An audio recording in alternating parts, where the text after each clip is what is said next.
Yes, reka twizere ko mumeze neza mwese aho muherereye mu mpande enye zigize isi. Ni Jay umuhungu wanyu nk'ibisanzwe, iyi ni Zen TV. Nshimira mwese tubasha kubana mu biganiro byacu biba bigezweho, amakuru abagezweho muri iki gihe isi yifatanya n'u Rwanda muri rusange kwibuka jenoside yakorewe abatutsi muri Mata 1994. Jenoside yahitanye abasaga miliyoni yose mu mezi 3 gusa. Hari ubutumwa bugenda butangwa bwo kuba tutapfobya jenoside cyangwa turangweho n'ingenga bitekerezo. N'ubutumwa twebwe urubyiruko duhora twigishwa cyangwa se tubwirwa kuba tutarangwaho n'ingenga bitekerezo ya jenoside yakorewe abatutsi, duharanira kutazasubira mu mateka twaciye. Benshi muri twe ntabwo twe twakavuka, ndetse ni natwe dukeneye kubaka u Rwanda rw'ejo hazaza.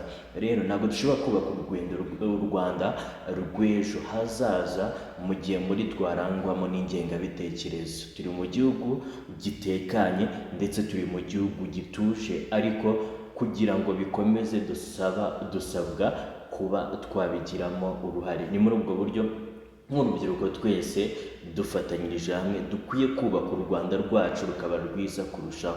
Twavuye habi ndetse turanabyishimira kubw'ibikorwa dukora, by'umwihariko abantu bo mu myidagaduro bagiye batandukanye. Murangira Thierry yanabigarutseho abwira abantu bo mu myidagaduro ko badakwiye kuba bafata sije yo kwishimira igihugu barimo, bakashyira imbere imyidagaduro, ariko byagera mu gihe nk'ibi tuba tugezemo bakicecekera, cyangwa mu gihe twaba turi guterwa n'umwanzi bo bakicecekera. Ni muri ubwo buryo twese dufatanyirije hamwe, dufatanyirije mu murunga w'urukundo n'uburyo twatojwe, twese dukwiye gutahiriza umugozi umwe, ubundi tukubaka u Rwanda rwacu rurushijeho kuba rwiza, rutarangwamo ingengabitekerezo ya jenoside n'amacakubiri, kugira ngo tutazasubira mu myaka yahise. Twari batoya, abandi ntabwo turi twakavuka, abandi uyu munsi bari kubyina bavamo bari icyo gihe. Rero twebwe nkatwe turi gusigara cyangwa se turi kubyiruka, dukwiye guhitamo ikintu kitubereye cyatuma tuzubaka u Rwanda rushijeho kuba rwiza. Ibyo ntabwo twabigira dufite amacakubiri, ibyo ntabwo twabigeraho muri twe hari abicamo ibice. Niyo mpamvu dukwiye twese kwitwa Abanyarwanda ndetse bikazahoraho by'iteka ryose, tukarwanya buri wese urangwamo n'ingengabitekerezo ndetse tukamugendera kure, kuko aho twavuye hari habi cyane. Inshuti yanjye, aho twavuye hari hateye ubwoba, aho twavuye nta na hamwe, ni amateka ateye isoni n'ikimwaro tutakifuza gusubiramo. Teta Sandra ni umukobwa wigeze kujya mu marushanwa y'ubwiza agiye atandukanye ya USB. Yagiye mu marushanwa atandukanye ya CFB. Muri 2011 yahataniye muri aya marushanwa. Uyu mukobwa aherutse gutangaza kuri rumwe mu mbuga nkoranyambaga avuga amagambo asa nk'ayo gupfobya jenoside kuri Snapchat. Teta Sandra ariko amwe mu magambo yatambukije kuri uru rubuga, yaravuze ati turibuka umubare munini w'abatutsi bishwe, ariko n'abahutu n'abandi batemeranyaga na jenoside.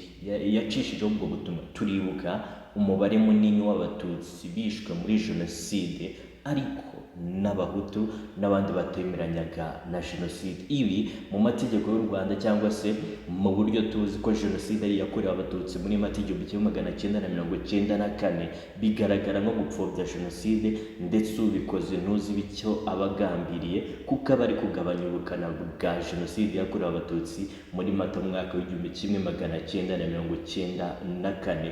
Ibi byakomeje gusa nkaho uyu mukobwa akomeje ufite abantu benshi bamukurikiye, kandi urubyiruko dukwiye gufatanya tukubaka igihugu. Nyuma yaje kwigarura, abona ko ari ikimwaro, asaba imbabazi. Teta Sandra yasabye imbabazi ku butumwa yanyujije ku mbuga nkoranyambaga bugafatwa nko gupfobya jenoside yakorewe abatutsi muri Mata 1994. kuwa 7 Mata 2025 ku munsi mpuzamahanga ngarukamwaka isi yose yifatanya n'u Rwanda kwibuka jenoside yakorewe abatutsi yahitanye abarenga miliyoni yose mu mezi 3 gusa. Teta Sandra yanditse ubutumwa bujyanye no kwibuka.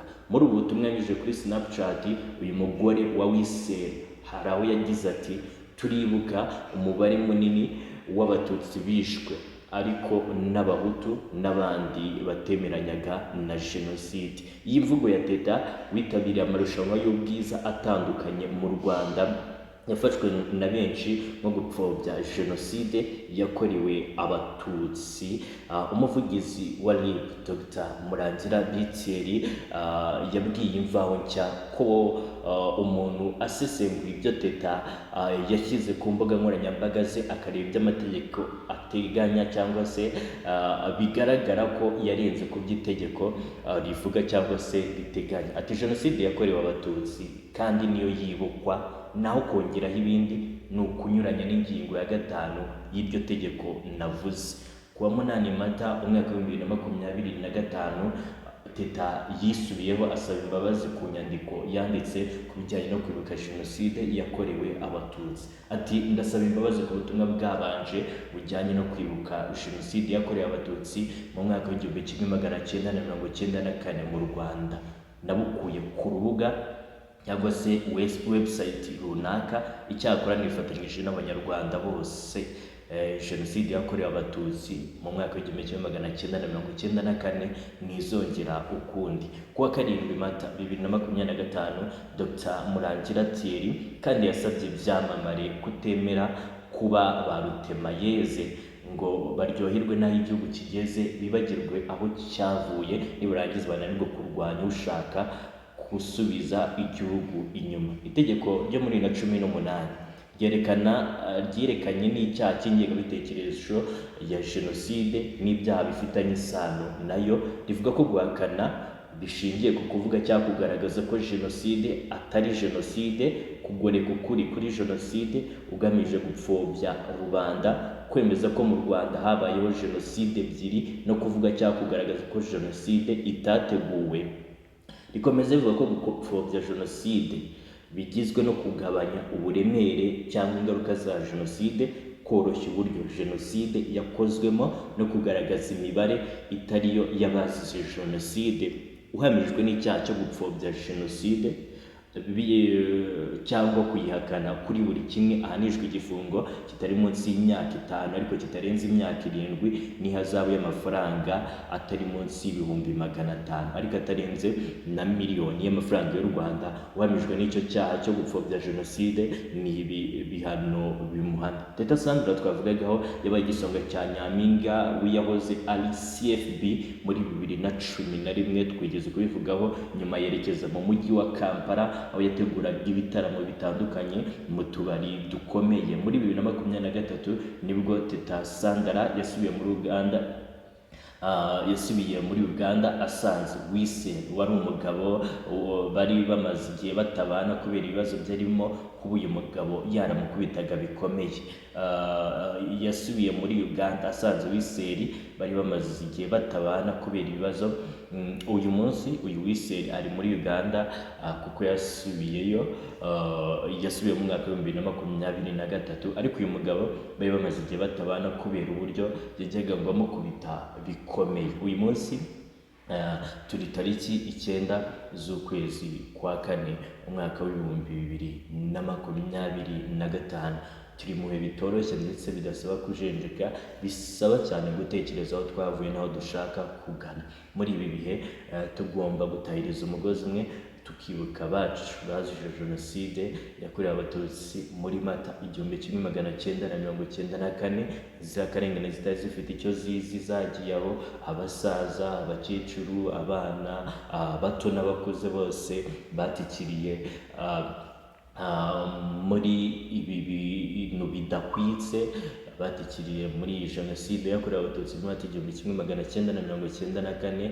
Twibuke kandi twiyubaka, duharanire kubaka u Rwanda rwacu rw'ejo hazaza, ndetse tugire aho tuva n'aho tugana, ndetse twitegereze aho twavuye, turebe n'aho turi kugana, turebe icyo tugezeho ndetse n'aho dukeneye kugera. Dukeneye kugera heza kurushaho. Dufite ubuyobozi bwiza budushyigikiye mu byo dukora byose, dufite ubuyobozi bwiza buturebera imbere heza, aho bigaragara ko mu myaka 100 rwose tuzaba turi kure cyane, ndetse n'ibindi bihugu bitandukanye. Muri ibi bihe bitoroshye n'amahanga duteraniyeho, umukuru w'igihugu yaratubwiye ati tureke kwitera, ntituzegere twitera mu gihe n'abandi bari kuduteranira amahanga yose, ahubwo dushaka uburyo tubaho ubuzima bwacu kandi ubuzima butunyuze. Nitwa Jay n'ibisanzwe, reka nizere ko mwese twabanye muri iki kiganiro hari ibyo mwafashemo ndetse n'ibyo mwungutse. Reka mbabwire ati Imana ibahe umugisha, uyu munsi mwirirwane n'Imana, ibyo mukora byose mubikoreshwe nayo, ndetse mwibuke no kuba mwayishima aho yadukuye n'aho itugejeje. By'umwihariko duharanire kubaka u Rwanda rwacu ruzira amacakubiri n'ingengabitekerezo ya jenoside.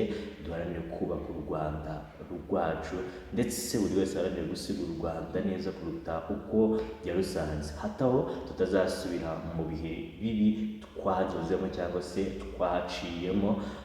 Then tubeho mu buzima burangwa n'umutekano n'amahoro. Reka mbabwire ni kora subscribe, like, share na comment hano kuri Zene TV. Ibiganiro by'ubwenge, amakuru abagezweho ajya kugeraho 5 kuri 5. Nice narikunda ibitekerezo by'abagore, inshallah.